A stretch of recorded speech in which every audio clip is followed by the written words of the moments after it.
कि इससे लोगों को जो पेरीफेरी में जो रहते हैं उनको रियल में एडवांटेज मिलेगा। मरीज की बीमारी को एक्यूरेट जान AI बेस्ड डिवाइसेस पेरिफेरी में, कम्युनिटी में, गांव में, सब जगह पर जाकर रेटिना के स्कैन कर सकती हैं।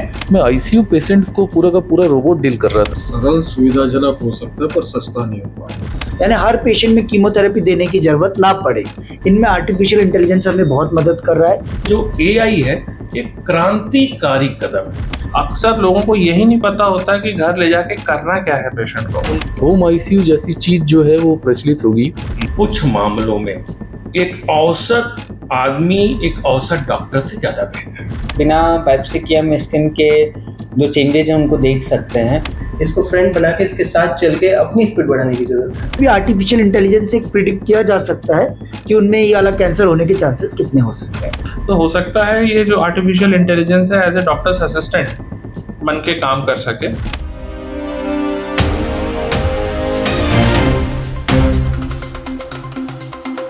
राष्ट्रपति द्रौपदी मुर्मू ने 25 अक्टूबर को रायपुर एम्स में दीक्षांत समारोह को संबोधित करते हुए कहा था कि मेडिकल प्रोफेशनल्स पर बहुत बड़ी जिम्मेदारी है, क्योंकि उनके फैसले जीवन रक्षा से जुड़े हुए होते हैं।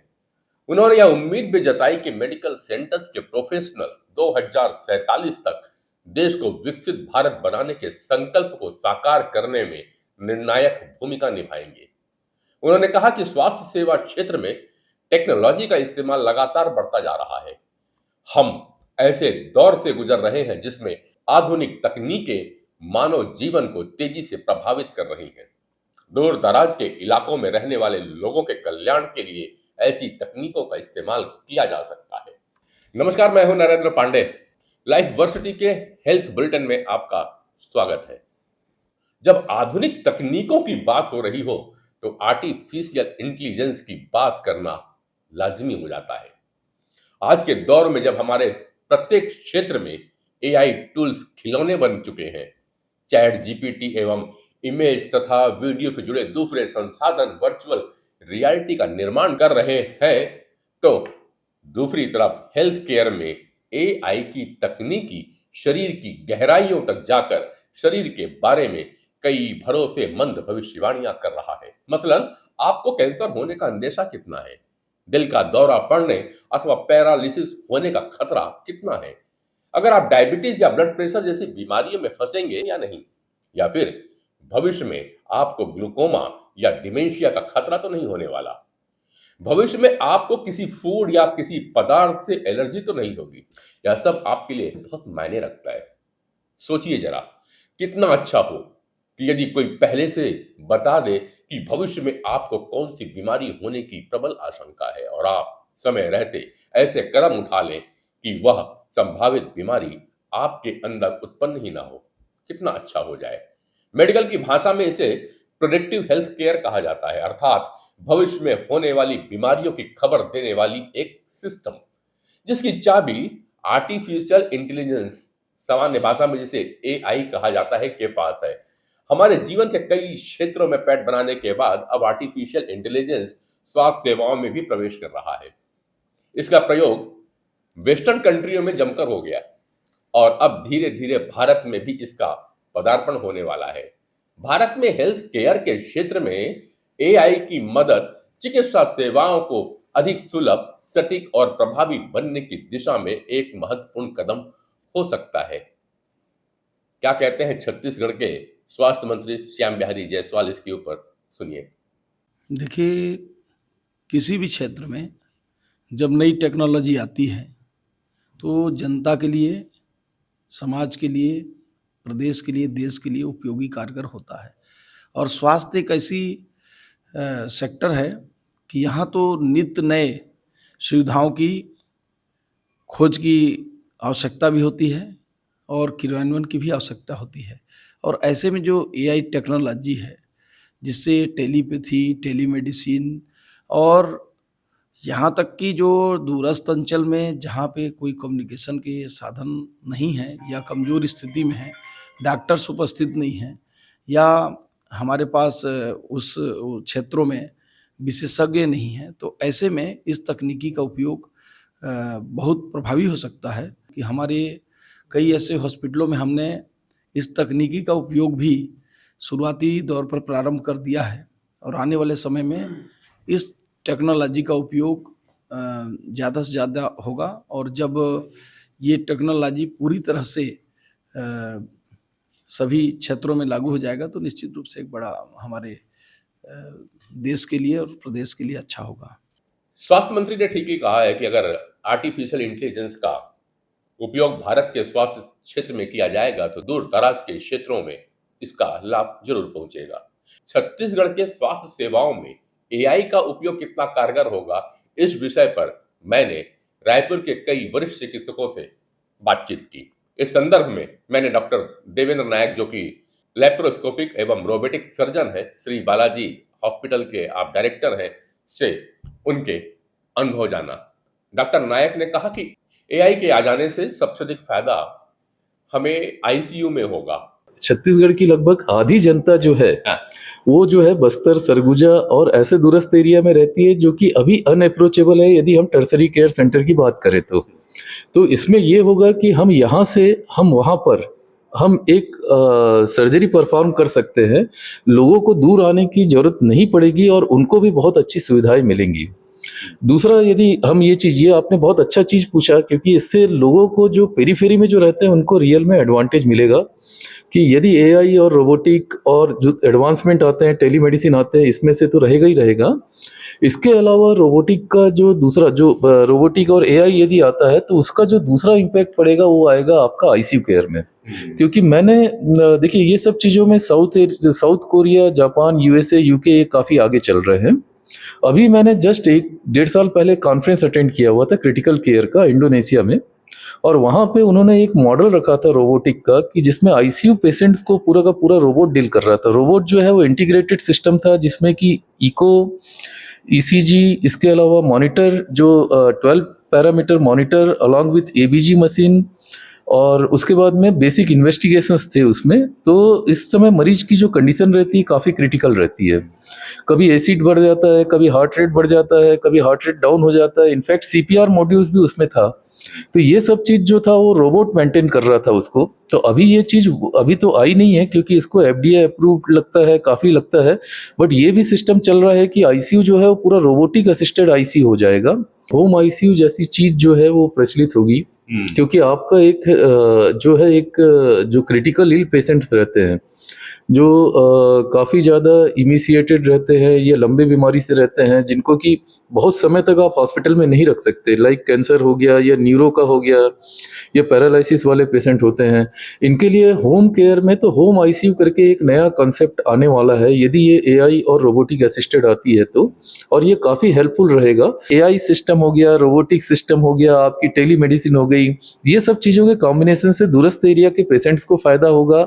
इसमें पेशेंट्स को फ़ायदा होगा, पेशेंट्स का होम केयर को फ़ायदा होगा, आईसीयू स्टे घटेंगे, थोड़ी हॉस्पिटल पे डिपेंडेंसी कम होगी। हाँ, लेकिन ये है कि क्वालिटी मतलब पेशेंट को भी फ़ायदा होगा, डॉक्टरों को भी फ़ायदा होगा और क्वालिटी एक इम्प्रूव होगी। तो वहीं रामकृष्ण केयर हॉस्पिटल के डायरेक्टर एवं लैप्रोस्कोपिक तथा robotic surgeon doctor Sandeep Dave कहते हैं कि इलाज में सक्सेस रेट बढ़ जाएगा, बीमारियों के प्रिडिक्शन में काफ़ी मदद मिलेगी। हो सकता है कि इससे इलाज सरल और सुविधाजनक हो जाएगा, यह कहना सही है, मगर ये सस्ता होगा ये कहना अभी उचित नहीं होगा। एआई टेक्निक का सबसे बड़ा फायदा जो आएगा वो हेल्प करेगा डॉक्टर को मरीज की बीमारी को जानने में, एक्यूरेट जान। मान लीजिए मैं सीटी स्कैन है या एमआरआई है, उसको एआई से लोड हो गया, उसमें सब डाटा फीडेड है, ठीक है, तो वो आपको हो सकता है भविष्य में ये भी बता दे कि आपको इस प्लेन में जाके ऑपरेट करना है, ठीक है, ये प्लेन है जहां पर आपको ऑपरेट करना, ठीक है, आपको एक डायरेक्शन दे देगा, सर्जरी का एक रोड मैप बना देगा, आपकी एक्यूरेट डायग्नोसिस बनाने में हेल्प करेगा, तो बहुत फायदा हो जाएगा। प्रिवेंटिव हेल्थ केयर में हेल्प आपको मिल सकती है। एआई प्रेडिक्ट कर सकता है कि वो प्रेडिक्टिव फैक्टर्स दे सकता है, वो आपके जेनेटिक और बाकी सारी चीज़ों को कोरिलेट करके वो एक आपको संभावित बता सकता है कि भविष्य में आपको हो सकता है, तो इसलिए आप ये सावधानी बरतो। सरल सुविधाजनक हो सकता है पर सस्ता नहीं हो पाएगा। जैसे जैसे टेक्नोलॉजी बढ़ती जाती है, टेक्नोलॉजी में एडवांसमेंट होता जाता है, तो definitely initial cost of treatment वो बढ़ती है। बट डेफिनेटली एक चीज़ और भी होती है कि एआई का उपयोग अगर आप करते हैं, मान लीजिए किसी भी इलाज में, जैसे मैं आज रोबोटिक सर्जरी कर रहा हूँ, उसमें भी एआई का रोल है, तो इनिशियल कॉस्ट तो बढ़ गई, बट लॉन्ग टर्म में जो कॉस्ट पड़ती है बाकी तरीके से ऑपरेशन करने में, वो कम हो जाती है। आपको एकदम 100% रिजल्ट मिलता है, ठीक है, लगभग 99% रिजल्ट आपको एक अच्छा रिजल्ट मिल जाता है उसका, ठीक है। सक्सेस रेट बढ़ जाता है, ठीक। तीसरा, फॉलोअप की ज़्यादा, मतलब बार बार आपको आके अस्पताल में दिखाना या ज़्यादा दवाई खाने की ज़रूरत और फॉलोअप में कम पड़ जाती है, क्योंकि रिजल्ट आपका इतना अच्छा आया है। जैसे मैं आज एआई से जो कुछ भी कर रहे हैं वो रोबोटिक सर्जरी में ज़्यादा कर रहे हैं, खास करके उसमें ज़रूरत पड़ती है आपको कि भाई अगर मैंने कोई हर्निया किया या कोई आंत काट के वापस जोड़ी है, तो वो आंत जो जोड़ रहा हूँ काट के स्टेपलर से, तो जो वो एआई ड्रिवन स्टेपलर है, तो वो आंतों की थिकनेस को, मोटाई को, कितना प्रेशर जरूरी है, कितने देर तक के वहाँ पर उसको रुकना है, कितना प्रेशर दबाना है, कितना आगे बढ़ना है, वो सब कुछ एआई से मेजर होते हुए चलता जाता है।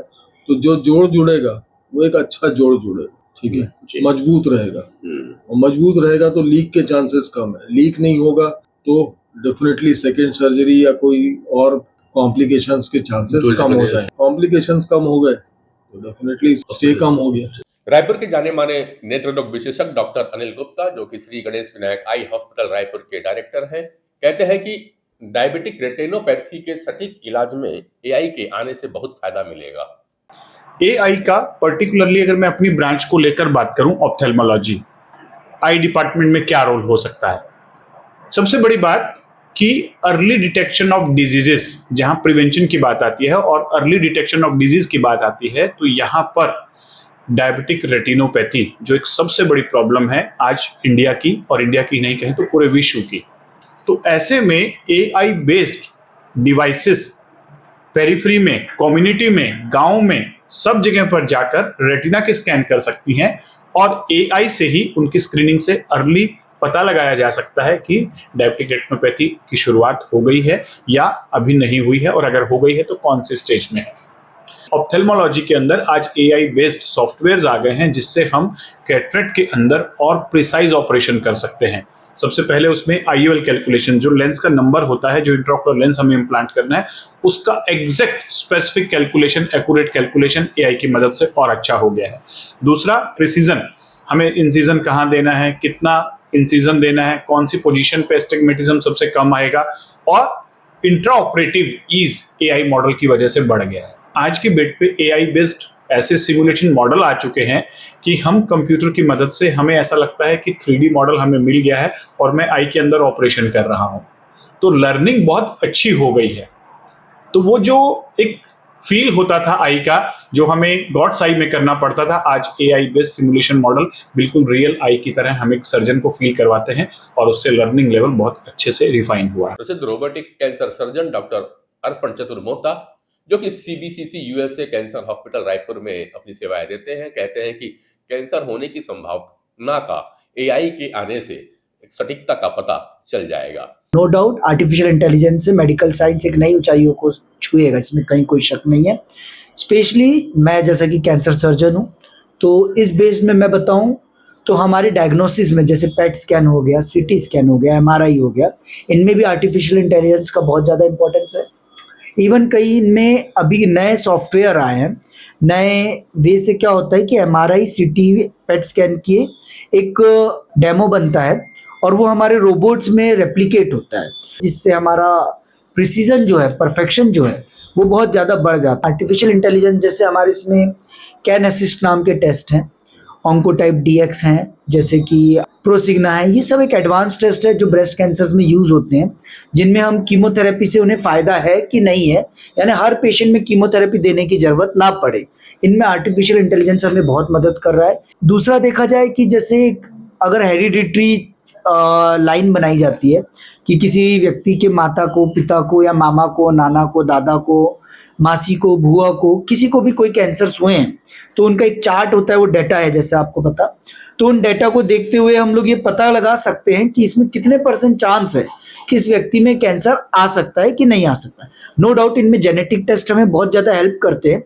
और जेनेटिक टेस्ट हमें सटीकता के थ्रू बताते हैं कि ये अगर BRCA1 पॉजिटिव है, BRCA2 पॉजिटिव है, तो इतना % चांस है कि उनमें ये कैंसर आएगा ही आएगा।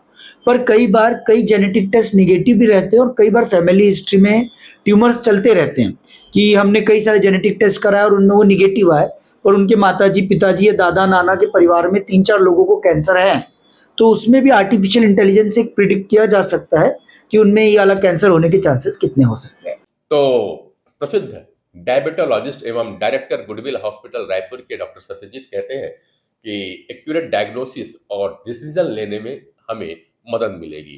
कंप्यूटर, मोबाइल हमारी डे टू डे लाइफ में था, पर जब एआई के रूप में वो एक डिसीजन मेकिंग प्रोसेस के रूप में आया, जो डॉक्टर्स को एक्यूरेट डायग्नोसिस पे हेल्प करे, जो पेशेंट को fast access of medical care के लिए हेल्प करे, जो डॉक्टर्स के पास उसके जितने डायग्नोस्टिक टूल्स हैं उसमें अर्ली डिटेक्शन के लिए हेल्प करे, उसमें पेशेंट केयर के लिए हेल्प करे, और जो डिफरेंशियल डायग्नोसिस है, जैसे कि एक फीवर का पेशेंट आया, उसमें डॉक्टर्स को एक डिसीजन लेना है तो उस डिसीजन में हेल्प करे। इस तरीके से जो एआई है एक क्रांतिकारी कदम है। आर्टिफिशियल इंटेलिजेंस एक ऐसा प्रोग्रामिंग है जिसमें लर्निंग एल्गोरिदम कंप्यूटर ने बना दिया है, उसके बाद वो अपने डिसीजन लेने में समर्थ है, और ये डिसीजंस कुछ मामलों में एक औसत आदमी, एक औसत डॉक्टर से ज्यादा बेहतर है, क्योंकि उसके पास दूसरे बायस नहीं है, उसका इमोशनल बायस नहीं है। अब ये जो हमारे हेल्थ इंडस्ट्री में इसका जो इम्पैक्ट है, मैं तो बहुत आशान्वित हूँ। एक पेशेंट क्या कर रहा है, मेडिकल स्टोर जा रहा है, दवा ले रहा है, वो अपनी कंप्लेन बताता है, मेडिकल स्टोर वाला वो अपनी समझ से दवा दे रहा है। जो हमारा एक्सपीरियंस है कोई भी डिजीज के लिए, for the all common diseases, जहां डॉक्टर्स अवेलेबल हैं वहां मेडिकल स्टोर वाले दे रहे हैं, जहां डॉक्टर्स अवेलेबल नहीं है वहां वो टीवी एड से वो कर रहा है। बहुत प्रकार के और दीगर रिसोर्सेज हैं जिससे वो अपना नॉलेज को टैली करता है, या गूगल से कर रहा है। तो वहां पे अगर एआई अवेलेबल है तो वो डॉक्टर्स नहीं रहने से तो बेहतर है। तो नॉन कम्युनिकेबल में भी with the advance of biotechnology, with the advance of decision making by AI, and with the tools of frontline health worker, आप प्रिडिक्टिव, प्रिवेंटिव और सोशल हेल्थ को, आप ये कम्युनिटी हेल्थ को ज्यादा बेहतर तरीके से गवर्नमेंट और पूरी सोसाइटी डील कर पाएगी। वहीं ऑन्कोलॉजिस्ट डॉक्टर पीओ प्रकाश सक्सेना, जो BY Sirsa cancer hospital Raipur के निदेशक हैं, कहते हैं कि प्रॉपर नर्सिंग केयर में हमें मदद मिलेगी। पैटर्न रिकॉग्निशन कि भाई अगर इस मरीज को फलां बीमारी है, फलां स्टेज में है, अगर कैंसर की बात करें तो ऑलरेडी एल्गोरिदम्स बने हुए हैं, प्रोटोकॉल्स बने हुए हैं, फ्लो चार्ट्स बने हुए हैं, जिसके दम पे हम ये समझ जाते हैं कि पेशेंट पे कौन सा इलाज बेस्ट काम करेगा। पर इसके ऊपर की बात करें तो आर्टिफिशियल इंटेलिजेंस फ्यूचर में चल के हो सकता है ऐसे नए नए उपचार तकनीकों को या एग्जिस्टिंग तकनीकों को किस तरीके से आपस में मिलाया जाए, परम्यूटेशन कॉम्बिनेशन करके वो डिसाइड करें। जहाँ पे कई चीजें होती हैं जो वर्क इंटेंसिव होती हैं, बेसिकली हमें पता है काम क्या करना है, पर वो जो काम है वो एक तरीके से समझें कि बहुत टाइम इंटेंसिव होता है। तो ऑटोमेशन की मदद से हम अपना वर्क फ्लो फास्ट कर सकते हैं। तो जहां हम ऐसा समझिए 10 पेशेंट ट्रीट कर पा रहे हैं ऑटोमेशन के कारण, शायद वो 50 पेशेंट ट्रीट कर पाएंगे। तो सबसे पहला फायदा तो इसी श्रेणी में होने वाला है इंडिया में, क्योंकि यहाँ पे आज भी डॉक्टर टू पेशेंट जो रेशियो है वो ओवरवेलमिंग है। हम लोग चाह के भी उतना ध्यान नहीं दे पाते। अक्सर लोगों को यही नहीं पता होता कि घर ले जाके करना क्या है पेशेंट को। उनके लिए देखिए, डॉक्टर्स के लिए तो बहुत सामान्य से बात होती है भाई कि यूरिन नहीं बन रहा तो क्या करना है, दर्द हो रहा है तो कौन सी गोली खाना है। आम आदमी को इसके बारे में कुछ भी नहीं पता है। तो हो सकता है ये जो आर्टिफिशियल इंटेलिजेंस है एज ए डॉक्टर्स असिस्टेंट बन के काम कर सके और मरीजों की घर बैठे सेवा कर सके। तो चर्म रोग और सौंदर्य विशेषज्ञ डॉक्टर अजित कुमार का कहना है कि आनुवांशिक बीमारियों की गंभीरता का अनुमान लगेगा। स्किन की अगर हम केवल बात करें आर्टिफिशियल इंटेलिजेंस में, तो अभी स्किन में जैसे बहुत सारे न्यू टेक्निक्स हम अभी डर्मेटोस्कोपी या डर्मोस्कोपी और ट्राइकोस्कोपी कर रहे हैं, जो कि एक डर्मेटोस्कोप से कर रहे हैं। तो कहीं ना कहीं जैसे जैसे हम, ये एक नई टेक्नोलॉजी है जिसके थ्रू हम बिना बायोप्सी किए हम स्किन के जो चेंजेज हैं उनको देख सकते हैं। तो ये एक तरह से नॉन इंटरवेंशनल टेक्निक है, जिसमें कुछ चीर-फाड़ नहीं करना पड़ रहा है, कोई इंजेक्शन भी नहीं लगाना पड़ रहा है, जिसके थ्रू हम स्किन के ऊपरी सतह या फिर जो थोड़े बहुत अंदर से इंगेज हो रहे हैं उनको देख सकते हैं। तो आर्टिफिशियल इंटेलिजेंस में जैसे ही हमारे पास डेटा कलेक्ट हो जाएंगे, तो डर्मेटोस्कोपी से बेसिकली हम इमेजेस देखते हैं, स्किन की इमेजेस देख सकते हैं। तो अगर हमारे पास डेटाबेस तैयार हो जाएगा तो आने वाले दिनों में हम डर्मेटोस्कोपी में और भी बहुत ही माइन्यूट चेंजेस या और भी जो डिफरेंशियल डायग्नोसिस के थ्रू हम पिन पॉइंट करते हैं कि क्या डिजीज हो सकती है, उसमें हमें बहुत हेल्प मिलेगा। तो बहुत सारे जो जेनेटिक डिजीजेज होते हैं वो मेंडेलियन इनहेरिटेंस को नहीं फॉलो करते, मतलब डायरेक्ट ऐसा नहीं है कि 100% होगा या 25% जो हम कहते हैं, बहुत मतलब सिंगल जीन से एसोसिएटेड नहीं रहते हैं।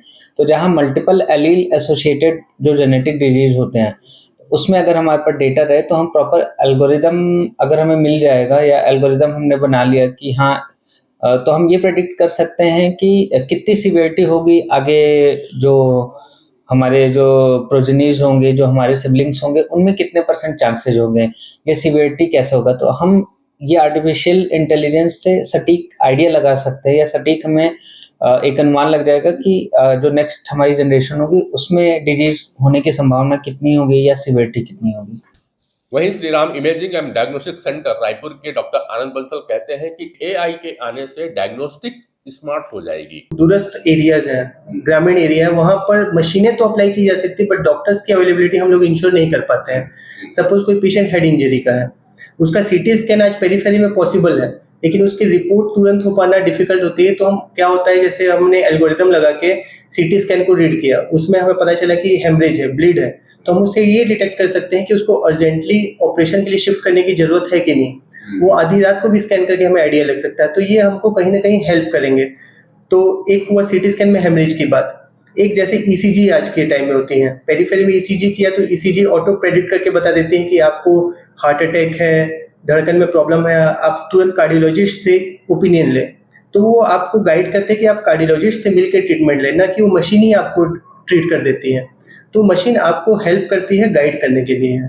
तो ये आगे चल के हमारे लिए बहुत यूजफुल रहेगी कि जैसे किसी पेशेंट का अपने पास प्रीवियस सीटी स्कैन है, एमआरआई है, पेट स्कैन है, तो हम पूरे पेशेंट्स के डाटा स्टडी करके ये आगे जरूर उससे प्रेडिक्ट कर सकते हैं कि हाँ, प्रीवियस उस जगह को कोई गांठ थी तो ये आगे चल के ट्यूमर में कन्वर्ट हो सकती है कि नहीं। सबसे ज्यादा आज के टाइम में अपन को जरूरत है कैंसर को पहचानने की।